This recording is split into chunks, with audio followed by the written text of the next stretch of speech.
Welcome to the Mayor's Monthly Update. Happy New Year, and we're so happy that you've decided to join us to talk with Mayor Ray Stephanson about the issues that are important to you. Happy New Year. Happy New Year. 2012. I know. What happened to 2011? That's what I want to know. Just flew by. But looking forward to the new year. Some positive signs this last holiday season for our economy. I hope that continues, and we have some really great news, which we're going to talk about for Everett in the state of Washington today. So, yeah, it's going to be a better year. I can feel it. Yay! We need a better year, don't we? We need a better year, yes. Absolutely. Well, we do have some interesting news from what happened at the end of last year and some new things that are happening this year. But we had to say goodbye to the USS Lincoln. I know. That was a sad day, but I think very appropriate that it left on Pearl Harbor Day. And if you recall, it was sort of foggy. I was down there for a ceremony for Pearl Harbor survivors. And so, you know, it just had a really good feel, and to see the Lincoln sort of slip off into the fog. And yeah, you know, 15 years, and it's been a great ship for Everett, and it's really given us a special identity as a community. But we're going to welcome Nimitz in March, so just a short time away. And I know the crew and families will enjoy Everett as much as the Lincoln families did, and we're looking forward to a new ship and having them in our community. It'll be great. I'm looking forward to it.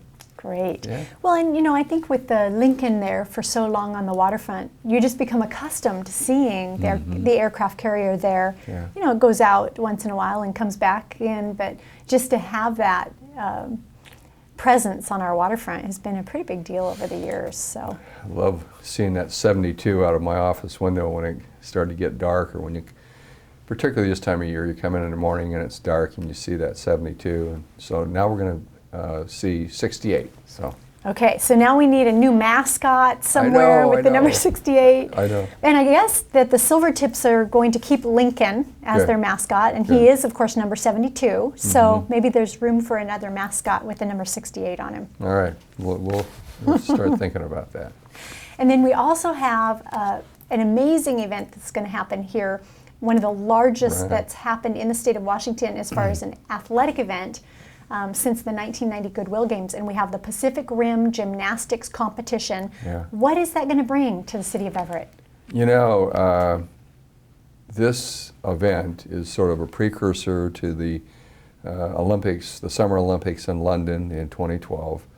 And we're going to see athletes from over 200 countries, and these will be all the athletes from the Pacific Rim countries. So the Asian countries, obviously, South America, North America, Canada, competing in Everett, and it's going to be a terrific event. Our citizens are going to be able to get out over a 3-day period from March 16th through the 18th to see athletes that they're going to see on TV in London in 2012. So it's going to be terrific. And as you mentioned, this is the biggest athletic event since the 1990 Goodwill Games, and so it's going to shine a spotlight on Everett, and people will say, well, where is Everett? And we can talk about wide-body aircraft at the Boeing company, and we can talk about Abraham Lincoln and Nimitz, so I'm really excited about it. And our city shows so well, and the event center is going to be a great venue. Absolutely. And then, of course, the athletes and their trainers and their coaches will be staying locally during the competition, which is a great economic boom. It will be for all the hotels around Everett and into Snohomish County, obviously. Our restaurants should do well with both athletes and with visitors, so I'm really excited about it. It'll give us a nice way to get a great start on the year. And what about tickets? When can we get tickets? They're available now. So if you go down to Comcast, you can get them through the window. So, and I suspect online as well. I haven't checked there, but I think people could check online too. Great. Yeah. So we will keep an eye on that, and as soon as we know more, we'll share the lineup with folks and see who's really going to be here. Yeah, and it'll be great to get some footage that we can show on government TV as well when the event occurs. And just a couple of years ago, we had Skate America come to Everett, which was a really amazing event. It was. So. Yeah.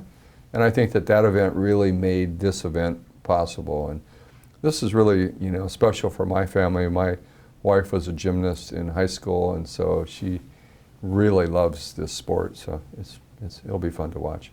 Great. Yeah. We do have some disappointing and sad news that we at least want to mention, but for those folks who may not know much about Kimberly Clark, why don't you give us an update about what has happened toward the end of the year in 2011? Yeah, it obviously was not the outcome that any of us wanted.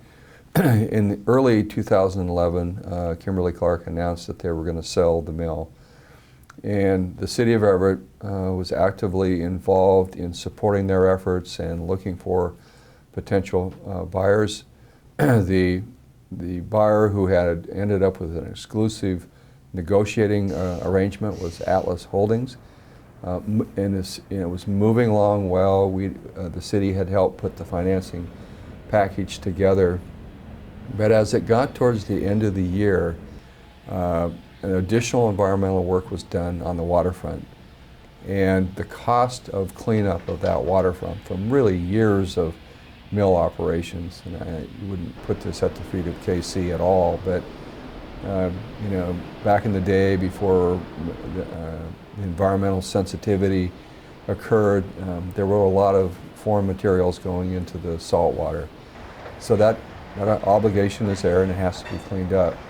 That sort of single event really put the financing for Atlas at risk. And despite about the last 72 hours of really around-the-clock negotiations, we were not able to save that purchase and sale agreement. And it couldn't have happened at a worse time. I mean, right before the holidays, and you know, my compliments to the union leadership and to the employees who made concessions to make that deal work. No fault of theirs, no fault of the quality of work that they do.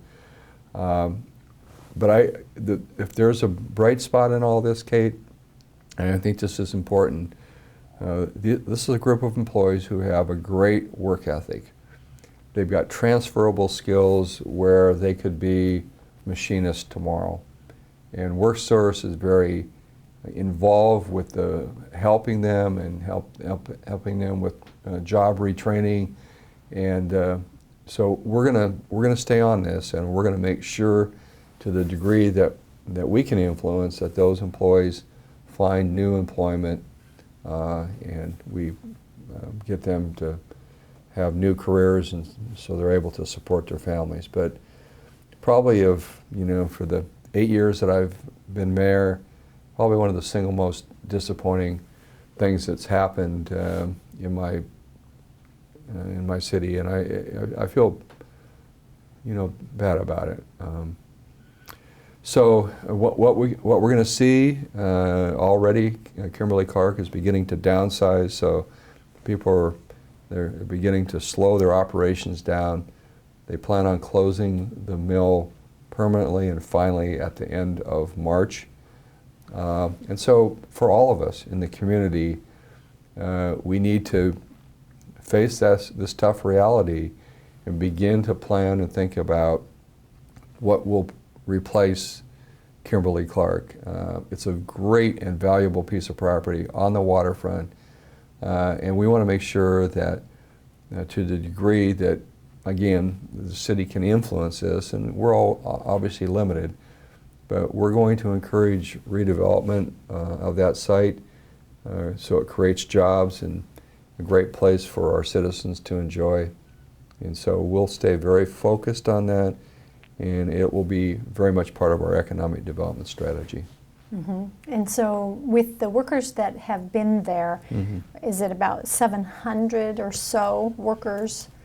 About 700, and obviously when you think of that impact in the community, family impact, where it's probably well over 2,000 people that are affected by that. And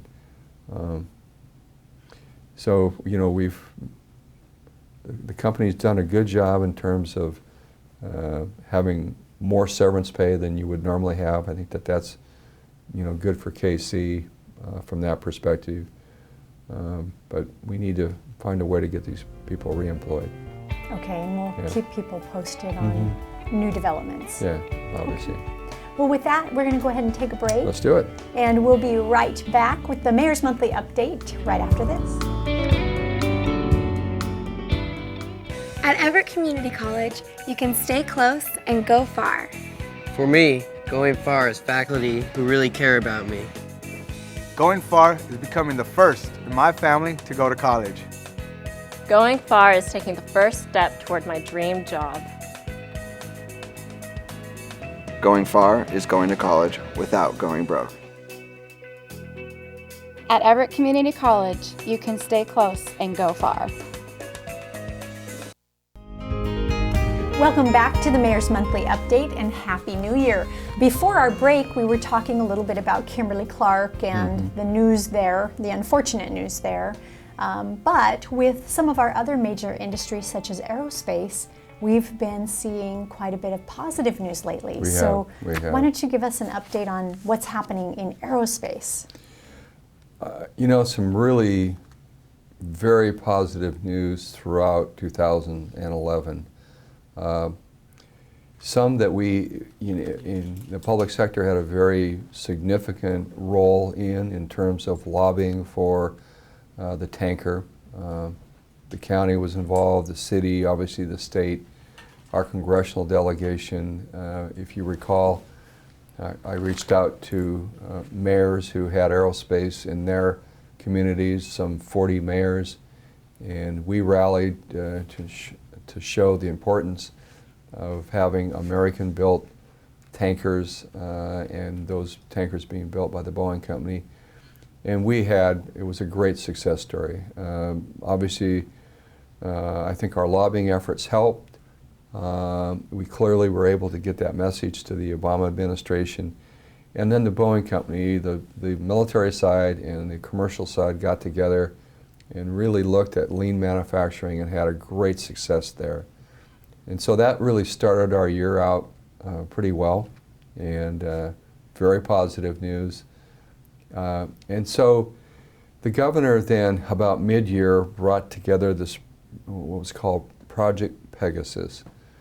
And this was an effort led by Taylor Washburn, who was an attorney in Seattle, who actually volunteered his time to do this. He rallied all the communities, labor, and business, and we hired a consultant, Accenture, who really looked at the competitive nature of Washington, how we compared to other states and other countries, what were our strengths, what were our weaknesses, and what did we need to do to make sure that aerospace was a big part of our future, not just today in the next 5 to 10 years, but for decades to come. And the two things, and I think that, again, this was part of the very positive news for Everett in 2011. One of the major areas was higher education. And we had a great success story with the Washington State University coming to Everett and that process beginning. So that really was a sort of a foundational piece. The other thing that it recommended, and this was something that frankly no one could really have success with this other than the Boeing company and the labor union, and in this case the machinist. And what we found out is that they had been negotiating secretly and had agreed to a new 4-year agreement a full year ahead of the contract expiring. For that, the 737 MAX, the Boeing company committed to building that in Renton, which was terrific for all of us, and we in Everett benefit from that because there are some 737 parts made in Everett and some production here. And the company benefited obviously for stability, for customer delivery, but they also, the machinists, to their credit, dropped the unfair labor practice that had been filed with the National Labor Relations Board. So we're seeing peace and harmony, Kate, that we really haven't seen for a decade or more. And it's that predictability that will really talk to the future of aerospace going forward. The other thing relative to the Project Pegasus study that we need to do is make sure educationally that K-12 supports more STEM education and preparing students for technical degrees, because that's what Boeing, Aerospace, and frankly other companies need as well, and transportation projects. So that work goes on and continues, but and I think the other thing that's important to note here, particularly throughout Snohomish County, for us, but the state as well, that the emphasis, the improvements that we need to make to ensure that we're business friendly and we're doing all we can for the future of aerospace. There's a very significant effort that's begun in Snohomish County, and we'll continue that, because the next challenge for Everett will be the next generation of 777. And we want to make sure that it's built in Everett, and if it's built with composites, that the education matches the needs of the company. So we're going to stay, there's going to be a laser-like focus on that effort, and it really needs to be that. So, but it just couldn't have ended. 2011 could not have ended better in terms of really positive economic news for all of us. And the aerospace industry, particularly. Yeah, Boeing families and workers, and it was terrific. Well, and Everett TV had the opportunity to get out and get some footage of the first delivery of equipment at the Port of Everett for the 1000th, ooh, that's hard to say, 777. Yes. So we were out there getting footage and lots of media coverage that day, and so pretty exciting for the Port of Everett, the City of Everett, the Boeing company, and all of the suppliers as well. Yeah, and that's been a great partnership and a great airplane. I mean, this is one of the premier long-range airplanes in the world, and we built it right here in Everett, so good for us. Absolutely. Yeah. Great. Well, we'll wrap up today's show with just one more update of 2012 and the budget. We've done that several months in a row now, just to keep people informed on what's happening, how the economy is impacting the city budgets and the decisions that we're making, and the direction that you're taking the city. So why don't you give us, now that the City Council has passed the budget, that it's now into effect now that we're in January, what's it looking like? Basically, a little bit of an uptick in revenue over 2011, but we're continuing to make sure that we are very conservative fiscally. For example, cost of living increase for elected officials and exempt employees, there will not be any for this year. We're continuing to control non-labor costs. We're not able to make big investments, and we're not able to do big capital projects.